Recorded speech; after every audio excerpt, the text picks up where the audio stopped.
Welcome to this explainer. Today, we're diving right into the incredibly complex, fascinating, and, let's be honest, often highly emotional relationship between the state, religion, and the individual in modern Germany. It's a topic that touches just about every single aspect of public life, yet it's so often misunderstood. We've got 5 main stops on our roadmap today. 1. Changing religion. 2. The German cooperation model. 3. Conflict zones, specifically focusing on schools and symbols.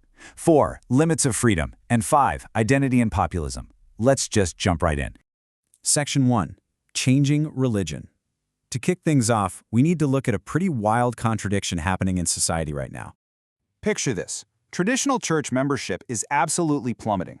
By 2025, the evangelical church in Germany projects its membership will hit just 17.4 million, and that's alongside some massive, record-breaking exit numbers for the Catholic Church too. Institutional binding is undoubtedly shrinking. And because Germany has a state-collected church tax, we're not just talking about a loss of faith here. This is a massive, tangible loss of institutional funding and power. So here is the million-dollar question. If institutional religion is shrinking so rapidly, why in the world are we constantly arguing about it? Why are the debates over headscarves, crosses in public buildings, and religious holidays literally louder and more intense than ever before? To wrap our heads around this paradox, we've got to talk about secularization.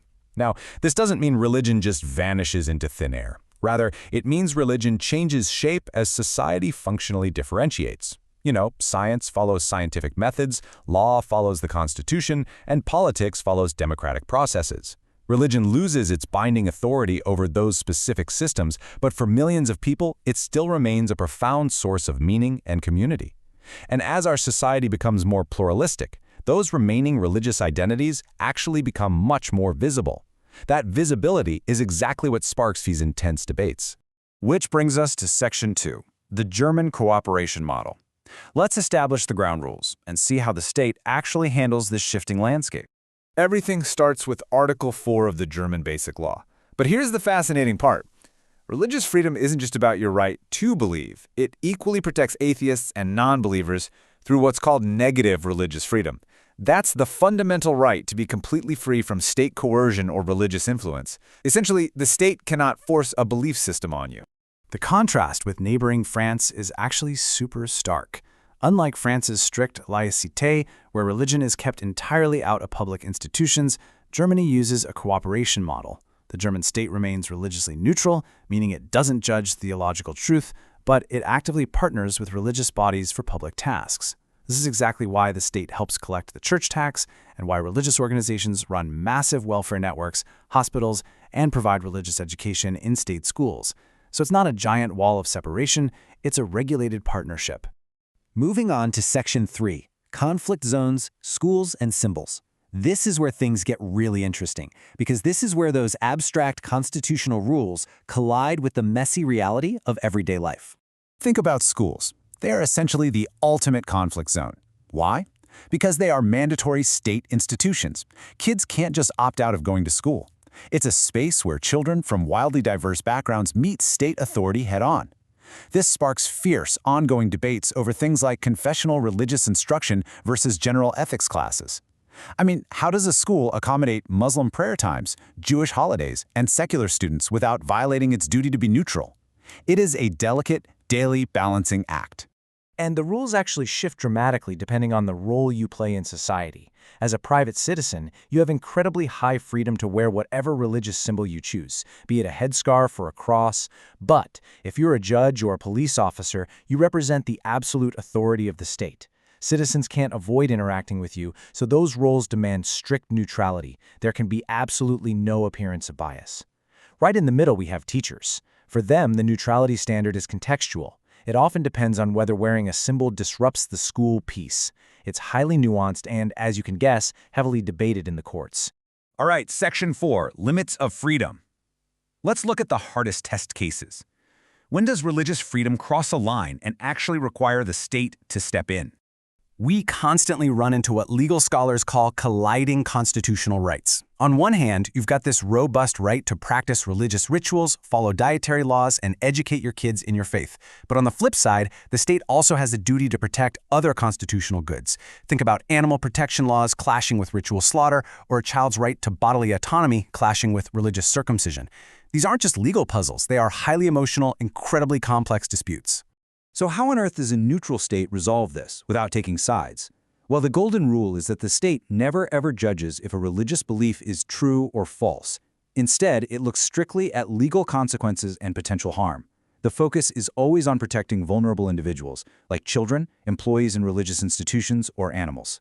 The state relies heavily on the principle of proportionality, aiming to find a legal balance so that protective rights don't just indiscriminately wipe out minority traditions. That brings us to our final section, identity and populism.